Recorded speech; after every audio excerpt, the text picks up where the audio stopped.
Okay, y'all, so today don't pay me no mind, I'm cooking before I go to work. I look a mess, I know. But let's get into this meal. So today, we're going to make peppered shepherd's pie. If you ever had shepherd's pie, you know we buzzing. But instead of using ground beef, we going to use steak.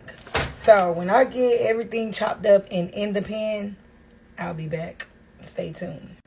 Okay, so first you want to go ahead and clean your meat. I'm going to go ahead and set my stove top on 6 because I want it to cook, but I don't want it to cook fast. You know what I'm saying? So I'm going to probably go ahead and throw a little bit of, maybe like a little bit of grease in here.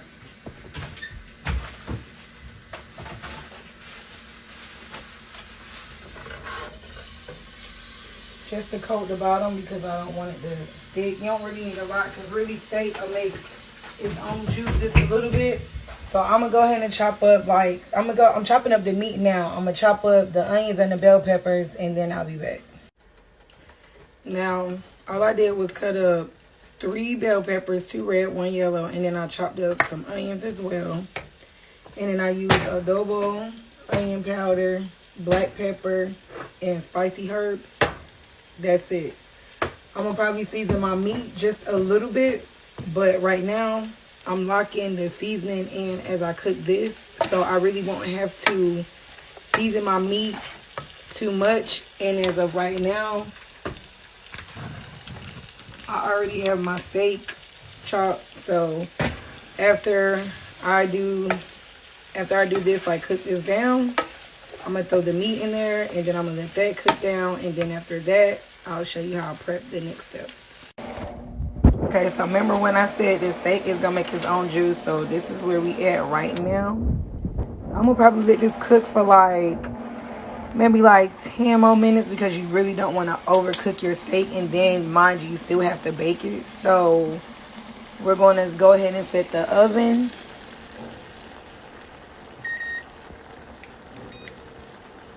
Go ahead and set that at maybe 400. I'm going to probably have to make part 2. But yeah, go ahead and set your oven to part 2. And while this is cooking, I'm going to let that preheat. And then we'll come back. Okay, so I'm going to try to make this quick. Or whatever. So after you put the steak in your pan, all you want to do is sprinkle just a little bit of cheese. I might have to make part 2, y'all. So, okay, so like I was saying, you want to put your steak, bell peppers, onions, whatever you decide to put in there. You're going to put that at the bottom. Sprinkle a little bit of cheese. I use 2 different kinds. I use the creamy milk, mozzarella, and then I just use regular sharp cheddar.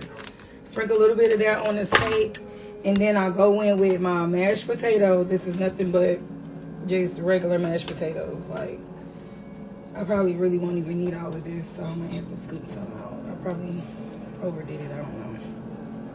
But you're just gonna go in with any type of mashed potatoes.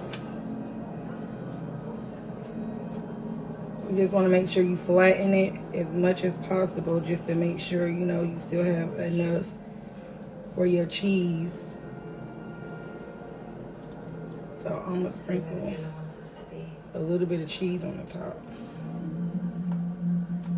Okay, that's as smooth as I can get it without overdoing it. So then I'm going to go in with a little bit of the mozzarella cheese.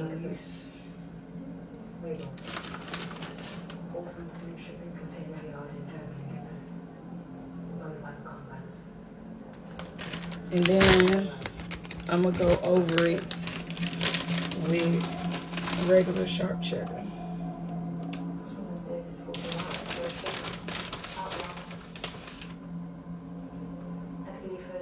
And then I'll come back to y'all after it baked. You just want to bake it in the oven 400 degrees, maybe for 10 minutes. You just really want to give your potatoes and your cheese enough to just cook in the meat. So you don't really have to overcook it because everything is already pretty much cooked. Like the potatoes is cooked, the steak and stuff is cooked. So 400 degrees at maybe like 10-15 minutes tops.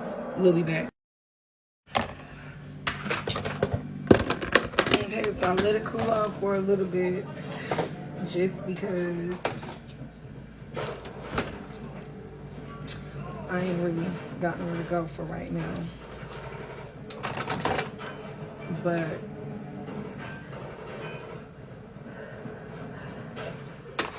you see it. Peppered shepherd's pie. I can't even get it out. But yeah, try it, y'all. I know it's best.